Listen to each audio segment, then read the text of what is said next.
Halo teman-teman, kembali dengan saya lagi Felix, dan kali ini saya tidak akan membahas mengenai kisah Tungsten dan kawan-kawan dulu ya, karena Donghua Soleilnya masih ongoing dan hanya update 1 episode per minggu.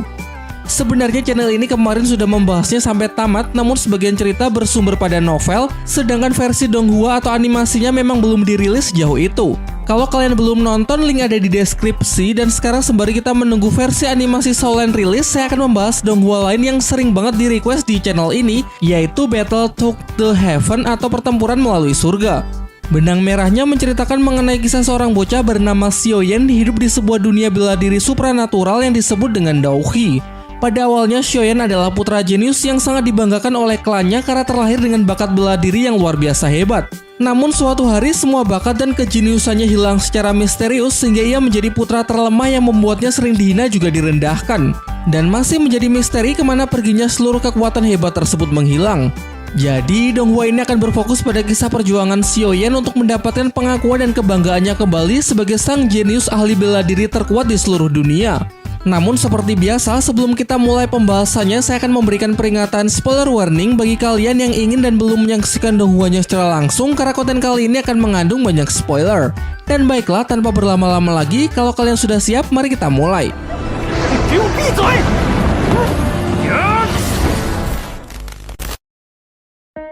Pada scene awal diceritakan terdapat sebuah dunia bernama benua Daohi. Di dalam dunia tersebut tidak ada unsur sihir, namun hanya memiliki kekuatan bernama Daohi yang bersumber pada kekuatan dalam. Rata-rata masyarakat yang hidup di benua Daohi cenderung mengutamakan dan bergantung pada tingkatan kekuatan Daohi-nya masing-masing. Dijelaskan kalau kekuatan Daohi ini ada beberapa tingkat. Tingkat yang paling atas adalah Daozi, kedua Daozi, ketiga Dao Daozi, keempat Daoling, kelima Daowang, keenam Daohuang, ketujuh Daozang, kedelapan Daozun, kesembilan Daoseng, dan terakhir Daodi. Dari beberapa tingkatan tersebut, peraturan dunia Daohi mengatakan bahwa pemilik Daohi yang terkuatlah yang akan berkuasa. Kita masuk ke dalam cerita. Diperlihatkan orang-orang dari klan Xiao sedang berkumpul di kota Wutan. Mereka sedang melaksanakan ujian di mana mereka akan dipanggil maju satu persatu untuk mengukur seberapa jauh perkembangan dari kekuatan Daohi-nya. Terdengar salah satu tetua yang bertugas berulang kali memanggil nama Xiaoyan. Namun kalau kita lihat, Xiaoyan belum melakukan apapun tetapi sudah mendapatkan banyak bulian yang menghina dirinya. Bahkan ada yang mengatakan kalau bukan karena Xiaoyan putra dari ketua klan besar Xiao, sudah dari lama ia akan diusir dari kota Wutan. Ditambah lagi Xiaoyan tidak mempunyai cukup tingkatan yang bisa dibandingkan dengan kakak sepupunya yaitu Xiaoning dan Xiaomei. Mengenai tentang kehidupan pribadi Xiaoyan, dulu ia merupakan anak paling jenius. Bukan tanpa alasan dulu ia dijuluki sebagai kebanggaan dari klan Xiao. Hal ini karena saat Xiaoyan berumur 10 tahun, ia sudah dapat mencapai level 9 Daohi, namun masa lalu yang membanggakan dari klan besar Xiao kini telah kehilangan harapan. Singkat cerita, Xiaoyan mulai maju dan mencoba meletakkan tangannya ke batu ujian, namun hasilnya begitu mengecewakan. Ia hanya bisa menembus tingkat terendah di level 3 Daohi. Dengan hasil yang sangat mengecewakan, semua murid dari klan Xiao yang melihat kejadian itu mulai menertawakan dan membicarakan hal-hal buruk, seperti mengatakan kalau dirinya hanyalah aib yang membuat klan Xiao malu. Dengan begitu banyaknya hinaan yang dilontarkan oleh para murid dari klan Xiao membuat Xiaoyan menjadi putus asa, dan dengan penuh rasa bersalah ia pun turun dengan perasaan kecewa pada dirinya sendiri. Hanya dia seorang yang datang dan memberikan dukungan. Xiao Yunar mengatakan bahwa tidak perlu khawatir dengan hasil yang tidak sesuai dengan ekspektasi, karena seiring berjalannya waktu, Xiaoyan pasti akan menjadi kuat dan segera membalikan keadaan. Berikutnya giliran Xiaomei dipanggil untuk juga menguji tingkat Daohi-nya. Singkat cerita, Xiaomei mendapatkan hasil ujian Daohi di level 7 tingkat tinggi. Kemudian giliran Xiao Yunar berhasil dengan hasil ujian Daohi level 9 tingkat tinggi. Sehingga sudah jelas pencapaian tingkat ujian tertinggi pada hari itu didapatkan oleh Xiao Yunar. Setelah hal itu, para murid langsung menghampiri Xiao Yunar untuk mengucapkan selamat. Namun berbeda dengan Xiaoyan hanya berdiam diri dengan penuh kekecewaannya. Di sisi lain, tepatnya di ruangan rapat klan Xiao sedang diadakan rapat besar dari ketiga klan utama yang dihadiri oleh ketua klan Jili dan perwakilan dari klan Aobapa. Mereka sedang membahas mengenai perebutan posisi di antara ketiga klan besar. Di sini siapa yang mempunyai kriteria dalam segi harta dan kekuasaan lebih tinggilah yang berhak memimpin pasar di kota Wutan. Ketika ketua Jilibi mengintimidasi Xiaozan yang merupakan ayah dari Xiaoyan, kedua anak dari tetua klan Xiao tersebut tidak tinggal diam dan ingin segera menunjukkan masing-masing kekuatan mereka. Begitu juga dengan ayah Xiaoyan juga tidak tinggal diam menerima semua perkataan Jilibi. Ia pun segera menunjukkan sebuah surat perjanjian pernikahan putranya, yaitu Xiaoyan dengan salah satu murid kebanggaan dari klan besar Nalan, klan Yunlan. Pertunangan Xiaoyan tersebut sudah menjadi bukti bahwa di kota Wutan, eksistensi dari klan besar Xiao tidak mudah untuk dijatuhkan. Ketika Jilibi membaca cap dari klan Nalan tersebut, ia begitu terkejut karena ternyata perjanjian itu telah berlangsung lama dan ia menjadi orang terakhir yang mengetahui kabar pertunangan antara murid terbaik dari klan Yanlan yang bernama Nalan Yanran dengan Xiaoyan. Melihat hal itu, orang dekat Jilibi yang berasal dari klan Aobapa bingung dan mengkhawatirkan mengenai eksistensi dari kekuatan klan besar Nalan. Bagaimana mungkin mereka berdua bisa menjatuhkan posisi dari klan Xiao kalau calon besanya merupakan klan terkuat di benua Daohi?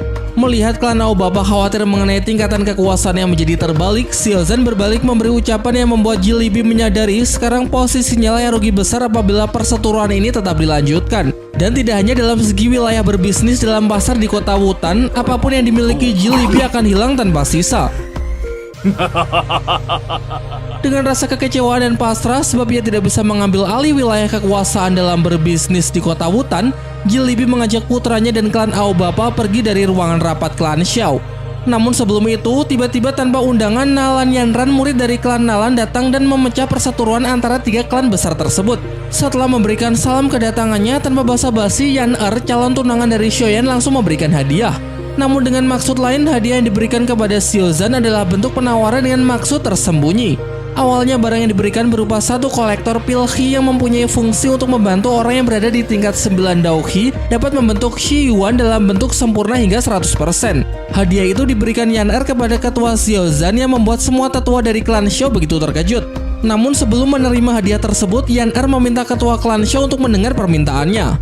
Sebenarnya permintaan Yan adalah ingin membatalkan pertunangannya dengan Xiaoyan. Dan dari pernyataan Yan tersebut, ia sudah paham akibat yang ditimbulkan apabila memutuskan hubungan sepihak di dalam lingkungan benua Daohi. Dengan situasi yang di luar kendali Xiaozan tanpa diberikan jeda waktu lebih untuk pembelaannya, Yan mengatakan bahwa penawarannya dengan membatalkan pertunangan tersebut cukup sebanding apabila ia menukarnya dengan kolektor pil Qi. Dugaan awal ketua klan Xiao, Yan melakukan penolakan itu atas dasar masalah pribadinya sendiri. Namun sebenarnya yang terjadi dari sikap Yan menolak pertunangan 2 klan ternyata sudah mendapatkan persetujuan dari ketua klan Yanlan. Pada awalnya, klan Yanlan sebelumnya memang mengakui dan menyetujui pertunangan antara 2 klan ini. Namun keadaan berbalik saat klan Yanlan mengetahui hasil ujian dari Xiaoyan yang tidak sesuai dengan harapan. Klan Yanlan yang terkenal paling kuat itu langsung membuat alasan yang masuk akal agar ketua dari klan Xiao menyetujui permintaan Yan. Hal ini karena memang dulu putranya dinilai jenius dan bisa menembus Daohi sampai level 9 tingkat tinggi pada usia 10 tahun. Namun pada ujian yang berlangsung hari ini, secara misterius kekuatannya melemah dan hanya tersisa sebatas Daohi di level 3 tingkat rendah. Singkat cerita, pernyataan dan permintaan Yan sudah sampai di telinga para murid klan Xiao sehingga membuat Xiaoyan dan Xiao Yun segera datang ke dalam ruangan rapat untuk membantu ketua Xiaozan yang tengah didesak oleh pihak klan Yanlan. Secara mengejutkan, Xiaoyan langsung datang menghampiri Yan. Dengan perasaan kesal, Xiaoyan justru menahan amarahnya dan memanggil Yan sangat cantik yang kesannya jadi menggoda. Omong-omong, meski sempat bertunangan, ini merupakan pertemuan pertama mereka, tapi terlihat Xiaoyan dan Yan sama sekali tidak ada rasa canggung. Justru dengan sikap Xiaoyan yang kesannya biasa-biasa saja, malah membuat Yan menambahkan penawaran lagi dari 2 menjadi 3 kolektor pil Qi yang dimaksudkan untuk sesegera mungkin Xiaoyan menyetujui pembatalan pertunangannya tersebut. Namun respon Xiaoyan tetap diam sehingga membuat Yan menambahkan kembali penawarannya, yaitu rekomendasi pelatihan eksklusif dari klan Yanlan untuk Xiaoyan. Ketika Xiaozan mulai ingin mempertimbangkan penawaran yang diberikan oleh Yan tanpa disangka-sangka Xiaoyan mengatakan bahwa dirinya memang juga sangat ingin untuk memutuskan pertunangan. Intinya, Xiaoyan tidak ingin ia beserta klan Xiao yang diinjak-injak harga dirinya terlebih dahulu. Dengan diulang, maksud dari pernyataan Xiaoyan memang tidak ingin kalah karena sebagai putra dari ketua Xiaozan, dia harus memiliki rasa tanggung jawab terhadap reputasi klan Xiao di benua Daohi. Terlihat salah seorang pengawal Yan tidak terima jika Xiaoyan berbalik merendahkan martabat dari klan Yanlan sehingga tanpa basa-basi ia pun segera mengeluarkan bentuk Daohi menyerupai ular yang mana kekuatannya ini berada di tingkat 3 Daohi bintang 7. Suasana pun kian memanas ketika Xiaozan juga menunjukkan Daohi harimau miliknya untuk melawan. Sampai akhirnya Yan pun menyerah dengan permintaan dia sebelumnya. Akan tetapi untuk memberikan jalan keluar dari perseteruan tersebut, Yan-er menantang Xiaoyan untuk berduel 1 lawan 1 dengannya pada 3 tahun mendatang yang dihitung mulai hari ini. Dengan kesepakatan apabila Xiaoyan menang dalam pertarungan itu, maka Yan-er akan menuruti semua keinginan Xiaoyan. Namun jika Yan-er yang justru memenangkan pertarungan tersebut, maka Xiaoyan harus menerima bahwa ialah yang terlebih dahulu memutuskan hubungan, bukan Xiaoyan melainkan Yan-er dari klan Yanlan. Xiaoyan pun menyepakatinya walaupun ia merasa tidak begitu yakin jika hanya dalam waktu 3 tahun ia harus bertarung melawan Yan-er. Ditambah lagi pada ujian hari ini terlihat kalau Daoqi-nya turun ke tingkat 3. Sudah jelas kalau secara teori ia tidak sebanding dengan kekuatan Yan-er dari klan Yanlan yang memang terkenal paling kuat di benua Daoqi. Namun dengan mencoba mengabaikan level perbandingan tingkat Daoqi-nya, dengan penuh percaya diri Xiaoyan tetap menerima tawaran terakhir dari Yan-er dan optimis bahwa ia pasti akan mengalahkan Yan-er dalam pertarungan tersebut. Pada keesokan harinya, Xiaoyan secara tidak sengaja mendengarkan perkataan kedua tetua klan Xiao yang menganggap bahwa ia pasti akan gagal karena mustahil Xiaoyan mampu menandingi tingkat kekuatan murid terbaik dari klan Yanlan tersebut. Begitu pula dengan banyak murid dari klan Xiao pun juga meragukan kalau Xiaoyan dapat memenangkannya. Menyaksikan hinaan itu, Xiao Yun-er mencoba menenangkan keadaan Xiaoyan yang tidak stabil pasca kejadian yang ia alami kemarin. Tanpa sempat mengajaknya berbicara, Xiaoyan berlari meninggalkan Xiao Yun-er dan sama sekali tidak menjawab panggilannya. Tanpa sadar, perjalanan terhenti ketika ada beberapa murid dari klan Xiao beserta kedua sepupunya di atas jembatan, tepatnya di taman belakang. Masih berhubungan dengan kejadian kemarin, Xiaoning dengan teman-temannya tidak memperbolehkan Xiaoyan lewat dengan mudah. Berulang kali Xiaoning mengejek dan mengatakan dengan nada menyindir bahwa si jenius kita sudah sengaja melakukan hal yang pasti dapat merugikan klan Xiao di masa depan. Xiaoyan terlihat tidak memperdulikannya, namun Xiaoning terus-menerus memancing kemarahan Xiaoyan dengan mengungkit penawaran 3 buah kolektor pilhi yang ditawarkan kepada dirinya sebelumnya, namun dengan sombong dia malah menolaknya. Tidak berhenti sampai di situ, Xiaoning lanjut membicarakan tentang resiko Xiaoyan yang telah berani menyinggung klan Yanlan yang dapat secara langsung berdampak kepada klan Xiao sendiri dalam banyak sektor. Namun tanpa menanggapi semua perkataan dari Xiaoning, Xiaoyan balik menyindir dengan mengatakan bahwa Xiaoning dari tadi mendesak dirinya karena memang ada maksud tersembunyi ingin mendapatkan hadiah berupa kolektor pilhi milik klan Yanlan saja. Merasa dirinya yang balik dihina, Xiaoning pun sontak menantang Xiaoyan bertarung untuk mengadu kekuatan Daoqi-nya.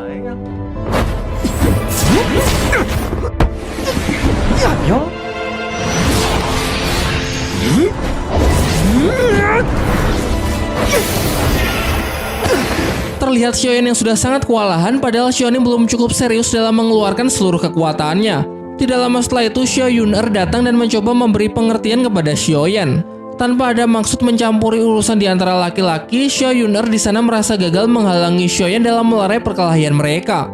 Xiaoyan pun terbawa suasana sehingga berniat untuk mengeluarkan kekuatan api oren miliknya. Terlebih lagi ketika ia mendengar ocehan Xiaoning yang mengatakan bahwa Xiaoyan hanya memiliki perlindungan secara pribadi dari ketua klan Xiao saja. Adiknya yang saat itu tepat di depannya pun juga disinggung. Dan itulah yang membuat Xiaoyan tidak dapat menahan emosinya lagi. Xiaoning pun segera merilis kekuatan api biru miliknya untuk melawan serangan dari Xiaoyan.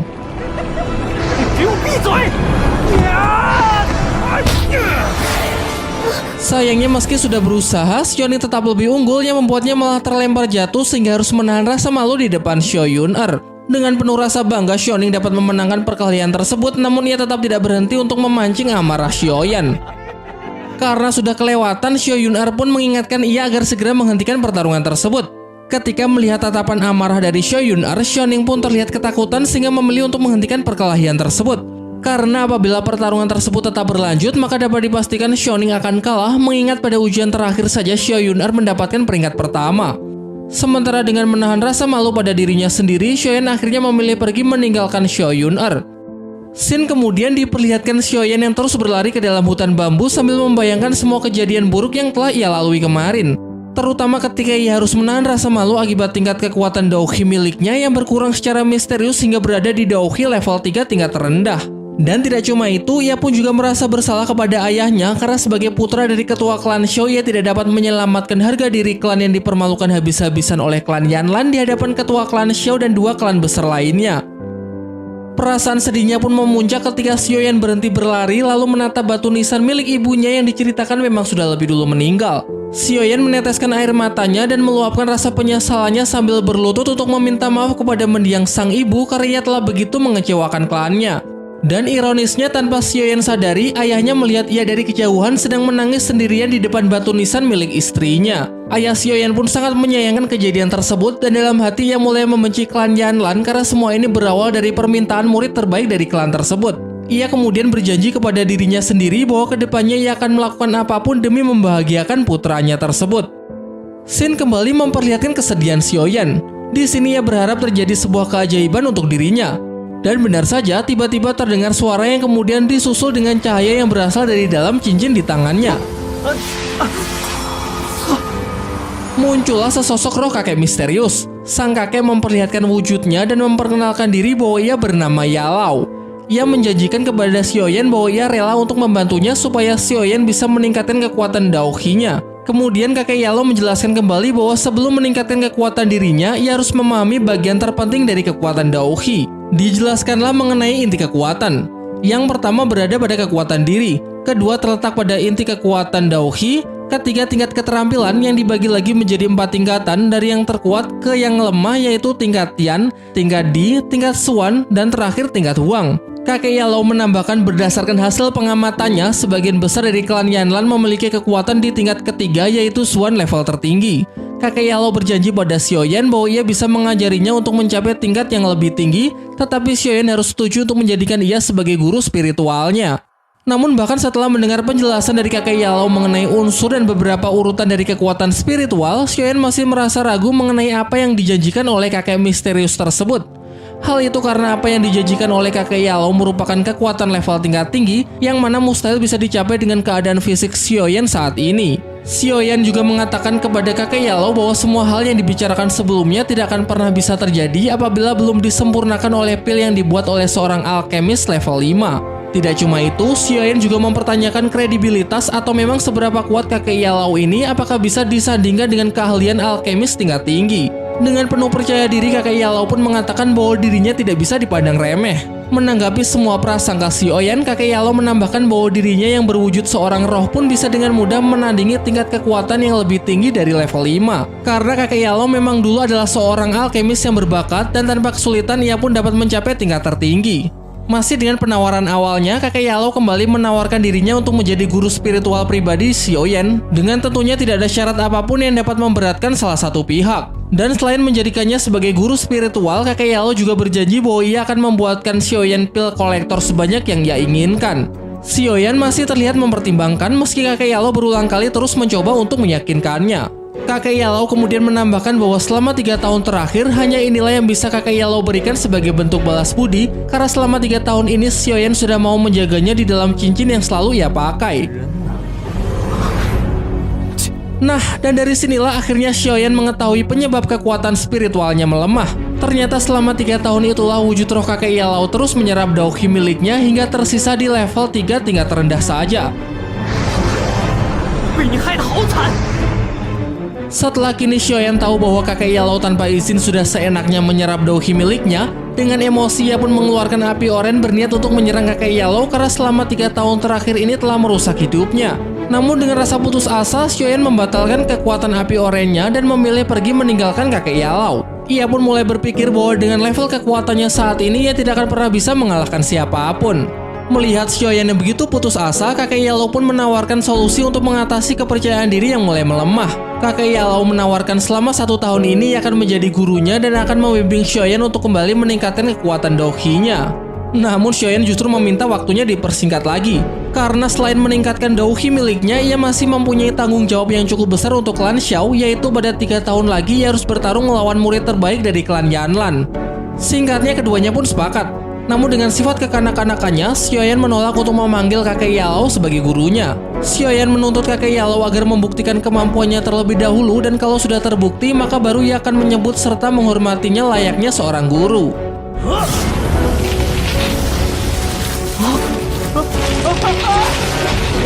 Mendengar respon yang kurang ajar dari Xiaoyan, akhirnya kakek Yalau balik mengerjainya dengan mengurungnya di dalam dedaunan bambu yang ia buat.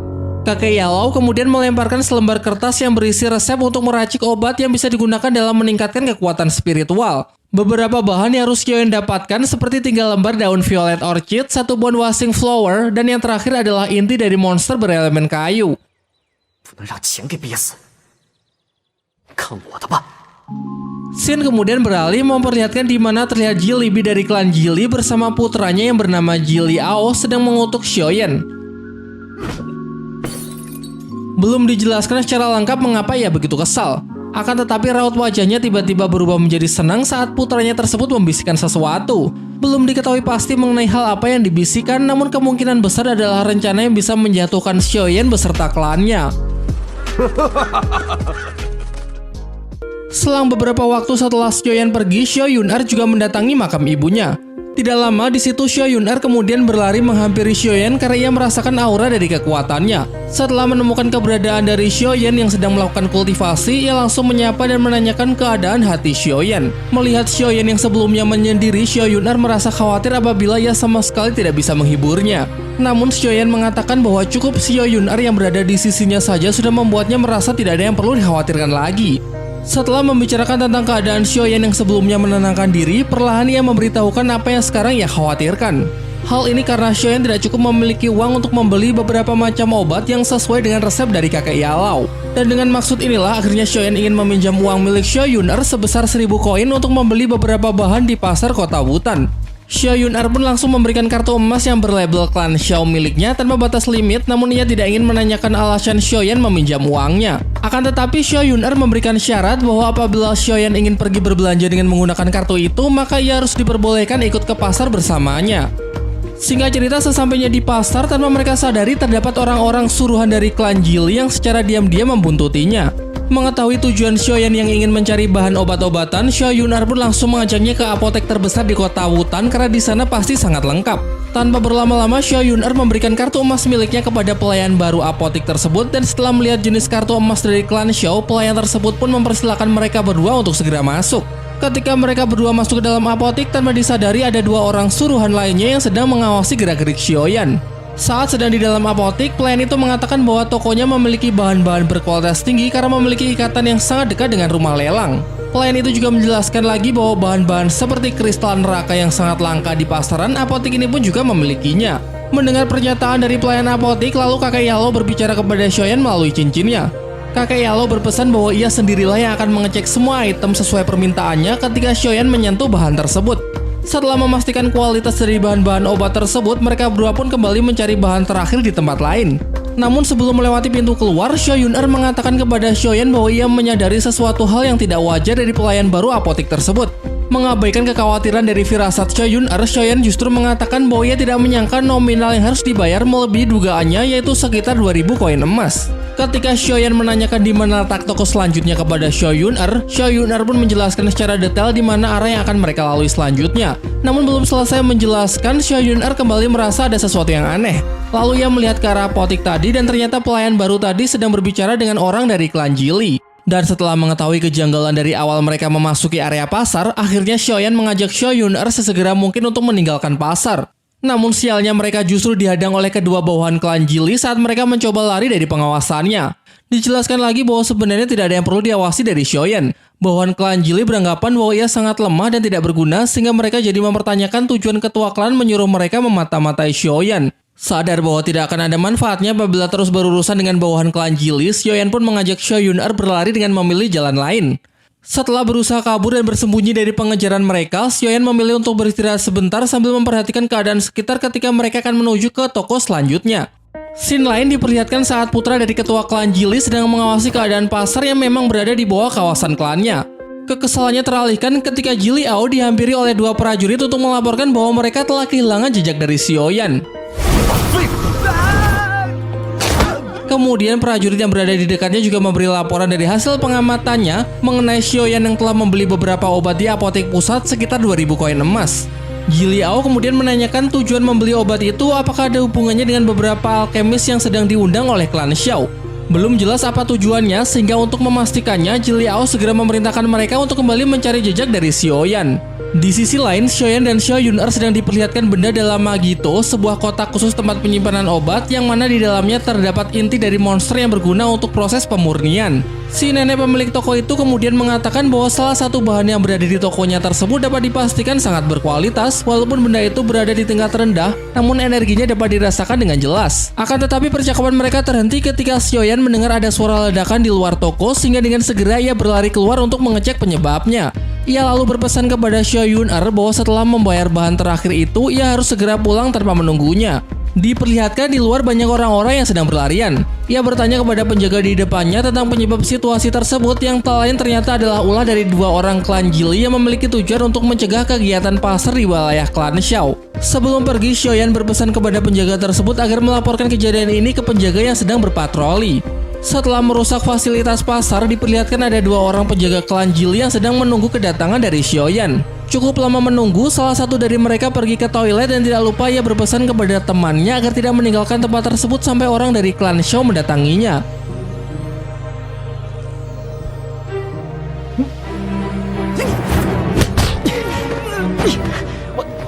Namun sebelum membereskan penjaga lain yang berada di toilet, Xiaoyan dikejutkan dengan kedatangannya. Keadaan berbalik memojokkan Xiaoyan ketika penjaga satunya telah kembali dari toilet.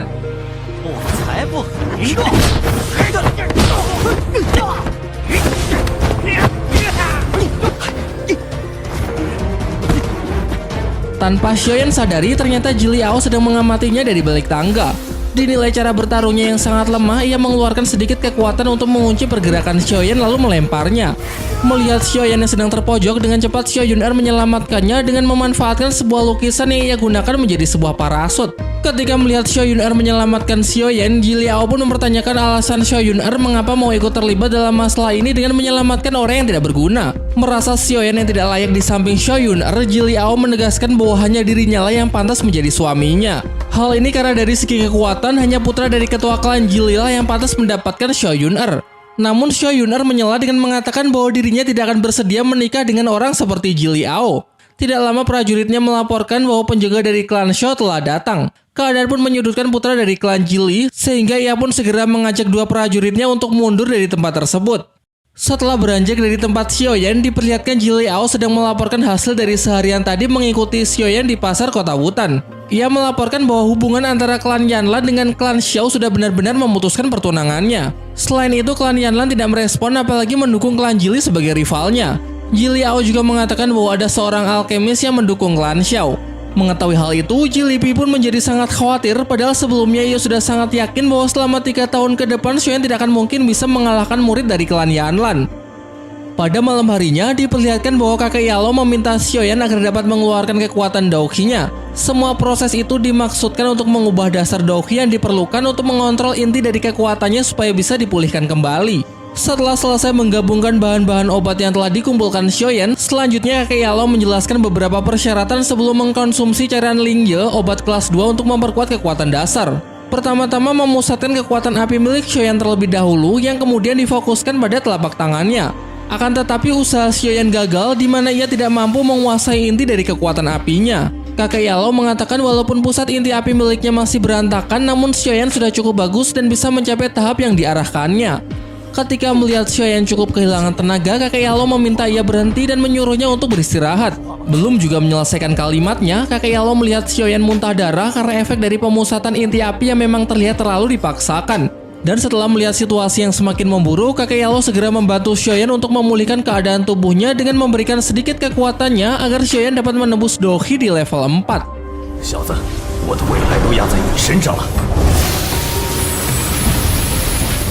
Pada keesokan harinya, diperlihatkan ketua klan Xiao beserta beberapa anggota sedang menuju aula rumah pelelangan. Di sana mereka mulai berbaris mengantri untuk mendapatkan sebuah tiket masuk acara pelelangan yang berada di pusat kota Wutan. Namun ketika perwakilan dari tetua meminta tiket tingkat atas untuk klan Xiao, petugas itu memberitahukan bahwa tiket tersebut habis dan hanya diperuntukkan untuk klan Jili beserta klan Aobapa saja. Kemudian tetua dari klan Xiao menduga bahwa kejadian tersebut sengaja mereka lakukan memang untuk menyinggung ketua klan Xiao. Setelah memahami situasi itu, bawahan dari rumah lelang memberitahukan kejadian tersebut kepada Nona Yafei yang merupakan direktur pemukul lelang. Tanpa merasa khawatir, ia tidak mempermasalahkan perselisihan antara klan tersebut karena sebagai direktur ia tidak ingin ikut campur dan lebih memilih bersikap netral tanpa memihak salah satu klan. Sementara itu, kita diperlihatkan Xiaoyan yang telah pulih dari masa kritisnya.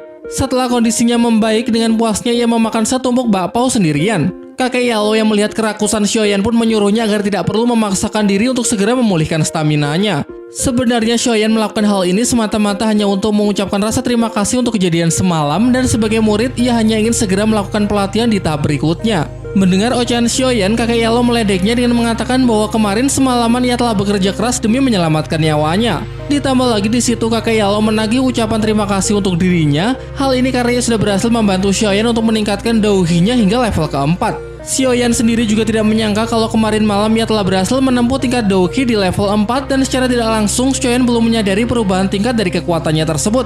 Diperlihatkan kakek Yalo yang sedang mengambil sebuah bakpao tanpa menyentuhnya, dan tentu saja pemandangan ini membuat Xiaoyan menjadi terpukau. Kakek Yalo kemudian menjelaskan bahwa teknik ini bernama teknik Shizang yang sebenarnya masih belum ada apa-apanya. Xiaoyan pun kembali meragukan kekuatan kakek Yalo ketika dirinya merasa kepanasan setelah menyentuh bakpao tersebut. Kemudian diperlihatkan Xiaoyan yang sedang mengingat ketika ia sedang melintas di salah satu lapak pedagang di pasar kemarin. Ia tertarik dengan sebuah benda yang bernama Zizang yang mengandung sebuah kekuatan dauhi.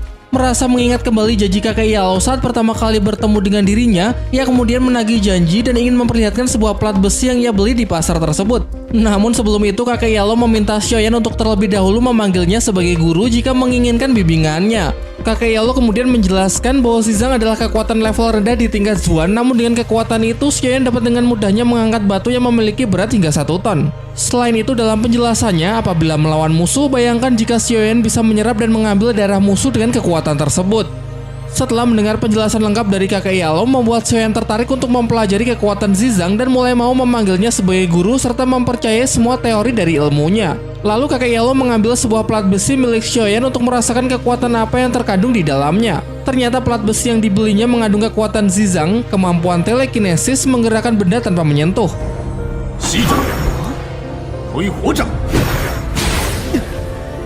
Dan ada skill lain yaitu Cui Hao Zhang, kemampuan menghancurkan benda tanpa menyentuh.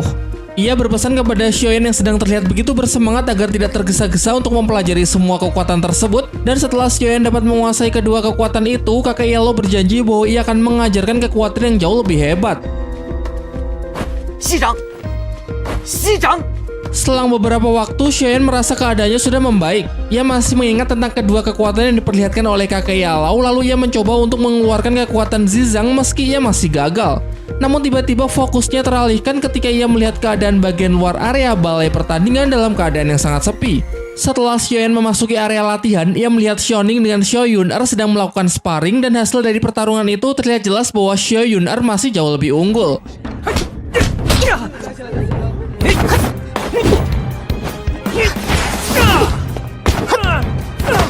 Tanpa memberikan salam di akhir pertarungan, Xiao Yun'er segera menghampiri Xiaoyan. Hal ini dikarenakan ia merasakan perubahan dari tingkat kekuatan dauhi miliknya. Dengan sedikit kesal, Xiao Yun'er mengatakan bahwa ia kecewa kepada Xiaoyan karena dirinya tidak memberitahukan kalau sudah berhasil mencapai kekuatan dauhi di level 4. Ia juga menambahkan alasan selama ini Xiaoyan lebih memilih berlatih secara diam-diam dan mengabaikannya, sedangkan Xiao Yun'er justru melakukan latihan dengan anggota sesama klannya.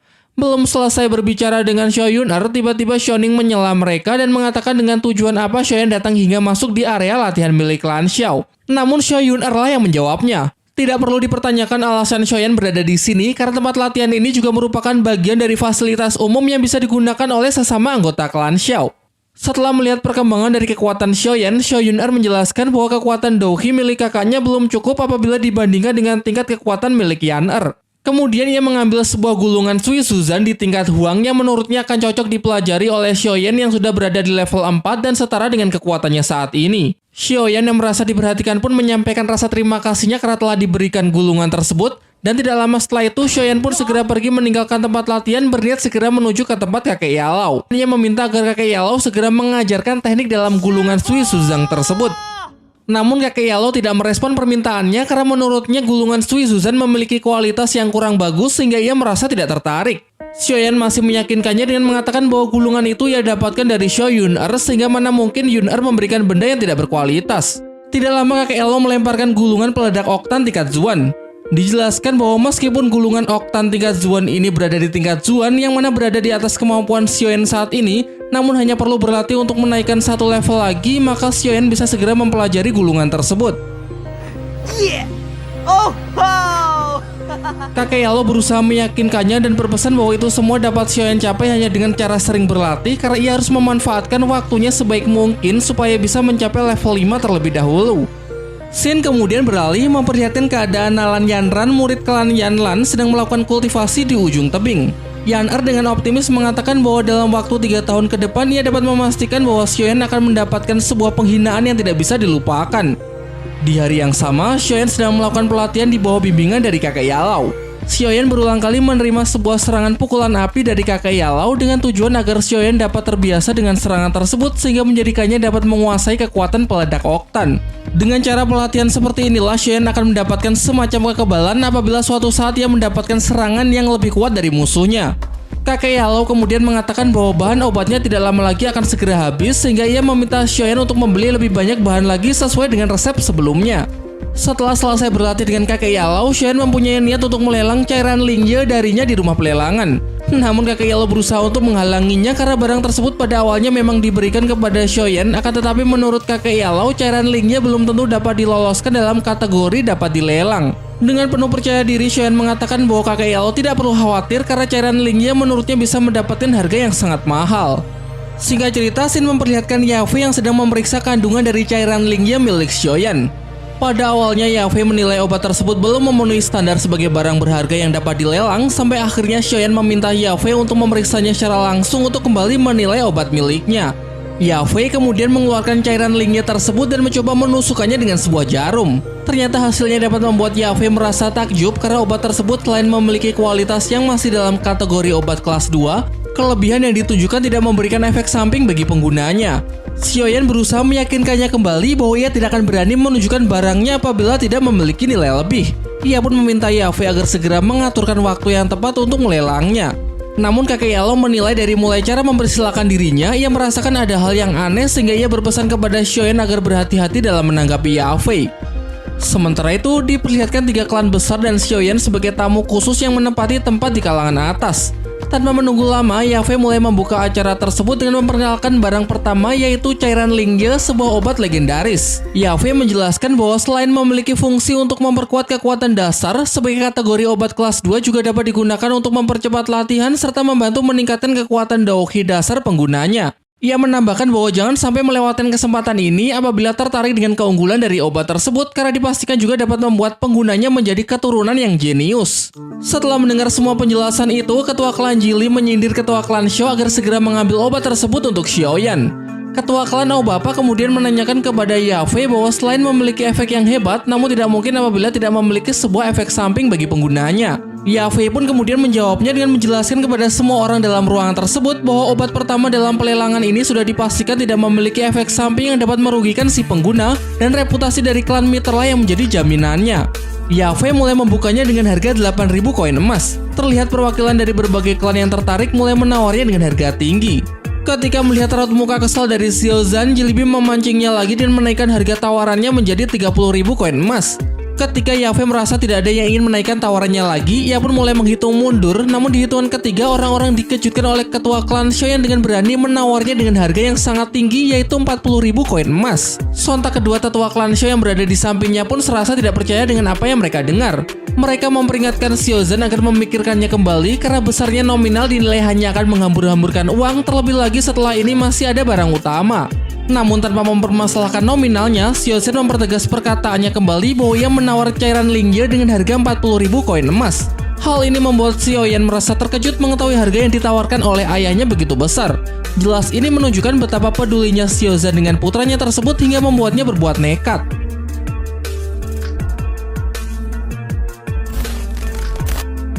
Nah, itulah tadi bagian ulasan mengenai plot cerita dari Donghua Pertempuran Melalui Surga pada episode 3 dan episode 4 di bagian season pertamanya. Sekarang waktunya kita masuk ke dalam segmen baru, yaitu yang akan membahas detail menarik dari setiap scene, memberikan opini dan penilaian pribadi. Secara garis besar dari awal episode yang pertama, kita diperlihatkan Xiaoyan sedang menyendiri dan tidak lama secara kebetulan ia dihampiri, kemudian dihibur oleh Xiao Yun-er. Pada awalnya, Xiaoyan merasa bisa menyelesaikan segala permasalahannya sendiri, namun sebenarnya dengan keputusan itulah yang membuat Xiao Yun-er merasa cemas, terlebih lagi sebagai adik ia belum cukup bisa diandalkan. Namun pada akhirnya semua yang dilakukan Xiaoyan adalah salahnya. Hal ini karena tidak ada orang yang mampu untuk menyelesaikan segala sesuatunya jika hanya sendirian. Semua itu tidak dapat dibenarkan apabila Sioyan memilih menutup diri dan tidak menerima bantuan berupa dukungan dari pihak lain. Selain dari plot ceritanya, menurut saya kelebihan dari episode 3 dan episode 4 ini terletak pada perubahan sifat karakter dari Sioyan. Sebelumnya pada episode 1 dan episode 2, kita diperlihatkan karakter Sioyan yang kurang percaya diri, selalu menerima perlakuan buruk dari orang lain dan mudah terbawa emosi ketika ia dilibatkan dengan sebuah masalah. Namun dalam cerita kali ini, ia lebih memiliki sifat dewasa dalam bertindak. Lebih percaya diri dengan potensi yang ia miliki, melawan semua perkataan lawan bicaranya apabila sudah dalam kategori menyimpang dari faktanya. Nah, yang terakhir pada segmen ini, saya akan menyampaikan pelajaran yang dapat kita petik dari kisah Sioyan. Belajarlah dengan mulai menerima segala hal buruk yang disebabkan oleh keadaan, misalnya di mana kita yang selalu diremehkan, dipandang rendah, dihina, dan segala ujaran yang menyakitkan. Yakinlah dalam permasalahan tersebut pasti ada jalan keluarnya, namun tidak terlepas tetap optimis bahwa semua masalah dapat diselesaikan melalui usaha diri sendiri dan dukungan dari orang terdekat. Yakinlah dalam permasalahan tersebut pasti akan ada jalan keluarnya, namun tidak terlepas tetap optimis bahwa semua masalah dapat diselesaikan melalui usaha diri sendiri dan dukungan dari orang terdekat. Dan mungkin cukup sampai di sini ya, sampai jumpa di kesempatan yang lain.